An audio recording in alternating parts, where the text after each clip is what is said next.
people around me, my own family, and the community that they had me in was siphoning my energy. And they were like dumping their sin on me, like their bad stuff, and taking my good energy for themselves. And they would cloak themselves in my energy. And I didn't really know what's going on. And I thought the abuse was normal, that, people would make fun of me and treat me bad and put me down and tell me I was nothing and not important and all this kind of stuff. And, but my family wanted to look good. And so they would, give me little gifts here and there to look good on the outside. But a lot of the times they would take it back, or it would be with a condition, only if I did something for them. And I was treated really poorly.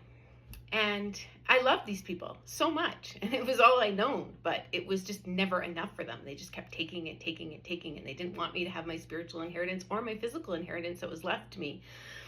And, but one day I just got enough of the abuse, and I went on my knees and I prayed really, really deeply and heavily and asked God to take my life and to save my children. And he started to show me things and open my eyes. And there was a point where, in the Mormon cult, how I wanted to go to the temple because I wanted to be close to God. But I never really cared for Joseph Smith. Like, all I cared about was Jesus and his teachings. And they all were always wanting you to read out of the Book of Mormon and hardly ever out of the Bible. And they wanted me to praise a guy named Joseph Smith that had 700 wives, which made no sense. And I lied. And I said, yeah, I believe in Joseph Smith. But it was the first time I lied because I wanted to go to the temple.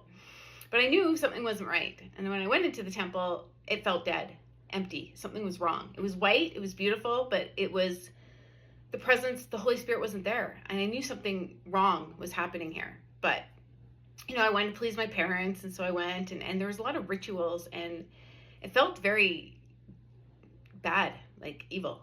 And, I was like, I was being used as a sacrifice, and I didn't know that for a long time, but I was always sick and tired and being drained, and my light was going out because these people were just taking from me, and they wanted me to be a sacrifice so they could dump their sin on me so they don't have to look in the mirror, face their karma. They just try to pass it on, and they've taken out other people before. But God's like, no, not this child. And he showed me and removed me and saved me. And I got away from that, and I was grateful for it. And I mean, it really hurt, everything that they did to me, but I'm grateful that I get the rest of my life now. And I did get my light back, and I could move forward.